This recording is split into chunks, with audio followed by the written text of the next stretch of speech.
Concert 502 ito mga bossing. Walang sound. Pinalitan ko ito mga bossing. Yung transistor na 551 tsaka 4.7 open. Ito siya mga bossing. Itong section. Ito yung 4.7. Ito.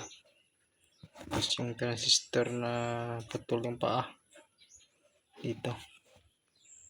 Yun medyo matagal na itong amplifier mga bossing.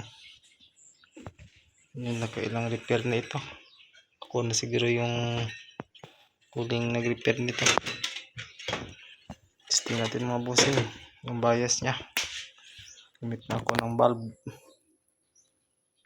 Yun, ilaw na. Testing natin yung bias nya.